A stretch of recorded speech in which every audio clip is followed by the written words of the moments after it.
النهاردة هنزرع مورينجا من بذور ومن شتلات، وهوريكم جميع أشجار المورينجا اللي عندي في أعمارها المختلفة، وهنسمد ونعالج جزء منهم بمواد طبيعية، والجزء التاني هنستخدم أسمدة كيماوية ومبيدات حشرية. لو نفسنا نبدأ في الزراعة، فالمورينجا لازم تكون في أول قائمة الأصناف اللي هنزرعها، وده لأسباب كتير، أهمها إنها بتتفوق على أصناف كتير جدا في الوقت. في نفس الظروف لأصناف تانية ممكن تقعد 7 سنين و5 سنين لحد ما تنتج ثمار. المورينجا لو توفرت الظروف المناسبة ممكن تنتج لنا ثمار في أول سنة. في الصف ده هزرع مورينجا من البذور ومن شتلات، وهنقارن الفرق ما بينهم. في حالة المورينجا أو قد يكون عامة بفضل أزرع من البذور، لأن نقل الشتلة حتى لو خدنا كل الاحتياطات بيعرضها لصدمة، وقد يكون اختيار غير اقتصادي. وده بسبب إن كل بذرة فيها روح تاخد قرارات زيها زي أي كائن حي. لما بنزرعها وبتبدأ في الإنبات بتاخد قرارات في النمو بتعتمد على متغيرات كتير. بشكل ما بتقدر تجمع بيانات زي متوسط درجة الحرارة والرطوبة، نوع التربة وحجم الوعاء اللي هي مزروعة فيه، ومتوسط نسبة الضوء في المكان. بشكل ما غريب بتقدر تاخد قرارات في النمو، زي طول الساق اللي هتنتج فيه أو الورقة، أو عدد وطول الجذور اللي هتنتجها قبل ما تستثمر في الساق. بتحدد حتى سمك الساق المناسب اللي هتطلع بيه من تحت سطح التربة. فلما بنزرعها في شالية أو في تربة مختلفة في مكان ظل، وفجأة نزرعها في عز الشمس مع رياح قوية، بتتعرض لصدمة كبيرة ونسبة نجاحها بتقل جامد. في حاجات كتير ممكن نعملها عشان نساعدها تتأقلم في البيئة الجديدة، بس اللي توصلت له إن أفضل حل اقتصاديا هو إن احنا نزرعها في البيئة اللي هتعيش فيها أطول فترة ممكنة. في الجزء اللي جاي هوريكوا أشجار المورينجا اللي زرعتها في الفترة اللي فاتت في أعمار مختلفة. دي مثلا عمرها أسبوعين، طويلة زيادة عن اللزوم عشان كانت مزروعة في مكان ظل. ودي عمرها 4 شهور، لكن بنرويها قليل وما بيوصلهاش ضوء الشمس إلا نص النهار بس. ودي من نفس العمر تقريبا، لكن كانت بتحتفظ بالرطوبة مدة أطول عشان كنا مغطينها بإزازة معظم الوقت. لكن دي عمرها شهرين بس، والمجموع الخضري ده عمره لا يتجاوز الأسبوع. قد يكون ده بسبب إن احنا حفرنا حفرة أكبر بكتير، وخليط التربة مليان رملة وفحم وكمبوست متحلل، وعلى عكس التانيين بيوصلها شمس مباشرة طول النهار. ودول شجرتين من نفس العمر تقريبا، زرعناهم في فيديو قبل كده بنقارن فيه ما بين استخدام الأسمدة والمبيدات الطبيعية والصناعية. ثبتنا فيه كل المتغيرات لكن استخدمنا خليط تربة مختلف. هنقارن الفرق ما بينهم في الفيديو ده وفيديوهات تانية إن شاء الله. ودول 5 شجرات ناضجة عمرهم يتجاوز السنتين، زرعتهم من سنة تقريبا. كانوا بيعانوا من إصابة كبيرة بالقواقع، والمفروض إنها اتعالجت.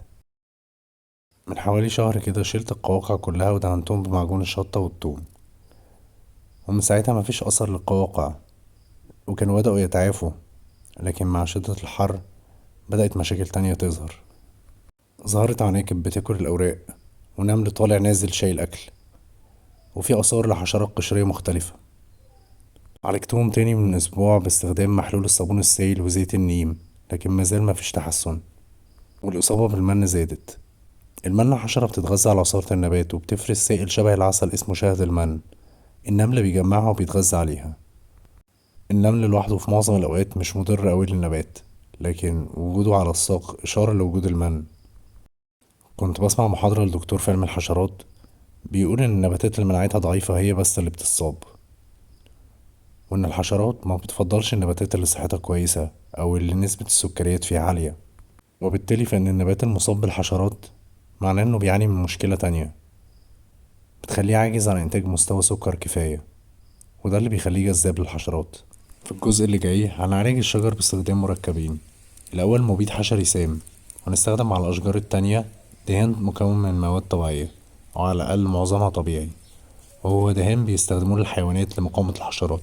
وهنسمد التربة بمركبات نيتروجينية. الأول هو اليوريا، وهي مادة مصنعة بيستخرجوها من الأمونيا. والمادة التانية هي مركب طبيعي 100%، غنية جدا باليوريا وأي حد ممكن يحضرها في حمام البيت. بالنسبة للدهان معتقدش إن في حد استخدمه قبل كده مع النباتات، لكن هو علاج للحشرات وخاصة الجرب.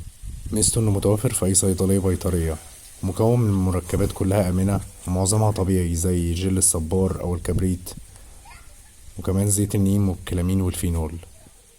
ممكن نكافح نفس الإصابة بمواد طبيعية ب100%، ممكن نحضرها في البيت زي زيت النيم والكبريت أو محلول الشطة والثوم، لكني جربت ده والاستجابة كانت ضعيفة شوية.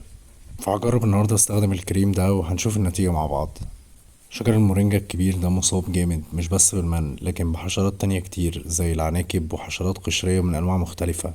العناكب كلت كل الأوراق، والحشرات القشرية بتاكل الجزء الخارجي من اللحاء وبتحوط نفسها بطبقة قشرية صلبة.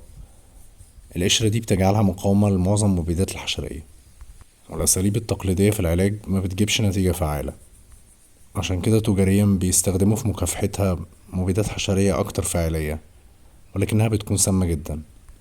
لكن الدهان ده آمن نسبيا ومكوناته طبيعية ويعتبر آمن على الحيوانات والبشر، والحمد لله جاب نتيجة فعالة. بعد الدهان استخدمت اليوريا حوالين الجورة. اليوريا مركب عالي نيتروجين والنباتات بتستخدمه لتكوين المجموع الخضري. استخدامه في الوقت ده هيفيد النبات جدا، خاصة إنه فقد كل الأوراق. اليوريا مركب آمن نسبيا ولكن يجب استخدامه بحرص لأنه ممكن يحرق الجلد وبيأثر على الجهاز التنفسي. لكن استخدامه بشكل غير متوازن مع النباتات ممكن يأثر عليها بالسلب لأنه بيزود من حموضة التربة وممكن يحرق الجذور والأوراق. وفي دراسات بتقول إنه سامع على أنواع كتير من البكتيريا والحشرات المفيدة الموجودة في التربة. عشان كده دايما بفضل استخدم مواد طبيعية. وزي ما هنشوف مع ان نتائج اليوريا كانت افضل بكتير، استخدام المركب التاني كان برضو كويس. على عكس اليوريا فهو مركب طبيعي وآمن تماما وملوش اي اثار جانبية. وعشان نوصل لجرعة سامة محتاجين كمية كبيرة جدا منه. مع الشجرة دي هستخدم مالاثيوم بروباليت، وهو مركب سام تماما ومسرطن وضار بالجهاز العصبي والتنفسي. للأسف الشديد بيستخدموه تجاريا في جميع أنواع المحاصيل الزراعية، لكن في سبيل العلم هنجرب تأثيره عشان نقارن الفرق ما بينه وما بين الدهان اللي استخدمناه. استخدام مبيد حشري سام زي ده مع شجرة زي المورينجا بنربيها عشان نستهلك الأوراق بتاعتها هي فكرة سيئة جدا، وضميري مش مسامحني وأنا بستخدمه. لأنه حتى لو قررت إن أنا مستخدمش الأوراق، في حيوانات وطيور كتير بتعيش حوالين الشجرة وفي منها بتاكل الورق والزهور، ممكن كمان يأثر على التلقيح. هنا هنكرر نفس المعاملة مع شجرتين مورينجا من نفس العمر تقريبا. زرعناهم في تجربة بنقارن فيها ما بين استخدام المواد الطبيعية والأسمدة الكيماوية والمصنعة. مع الشجرة الأولى هنستخدم مركب اليوريا الطبيعي. مع الشجرة دي خلطنا التربة بسباغ عضوي متحلل مزيج من مخلفات الأبقار والأغنام، وهنستمر بمعالجتها طول فترة حياتها بمواد طبيعية. مع الشجرة التانية هنستخدم اليوريا. النهاردة بعد 3 أسابيع من التجربة مش شايف فرق واضح ما بين التجربتين، مع إن خليط التربة كان مختلف.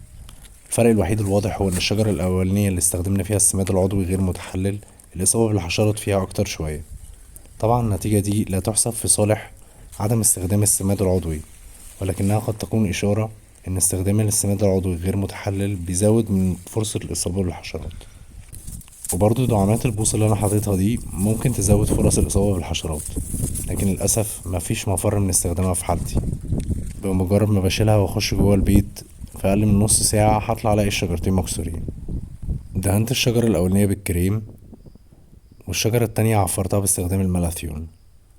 طبعا لا أنصح أبدا باستخدام مبيد حشري زي ده في أي حال من الأحوال على المورينجا أو على أي نبات تاني، لكن لو اضطرينا لاستخدامه من المفضل إن احنا ناخد احتياطاتنا زي إن احنا نلبس جلوفز أو ماسك، أو يفضل بدلة كاملة تحمي الجسم كله. وواحدة من النتائج الواضحة حاليا إن حالي ملتهب وصدري وجعني من ساعة ما استخدمته. بعد أسبوع ده شكل الشجر النهاردة، في انفجار في النمو الخضري في كل الأشجار، لكن خاصة اللي اتعالجت باستخدام اليوريا. زي ما هو واضح الأوراق أكبر بكتير من ما كانت عليه، شكلها في صحة كويسة، لكن في حاجة غير طبيعية. الأوراق أكبر من اللازم، لكن مفيش أي أثر للنمل أو العناكب. الحشرات القشرية مازالت موجودة وقد نحتاج لدهانه مرة تانية. لكن مع الشجرة اللي استخدمنا فيها مركب اليوريا الطبيعي الورق أصغر شوية، نفس الشكل اللي أنا متعود عليه، وفي نمو خضري في كل العقد لكن أبطأ سنة، لكن بشكل عام شكلها في صحة كويسة برضه. شكرا جدا لوقتكم، وأتمنى الظروف تسمح لكم تزرعوا أي حاجة النهاردة.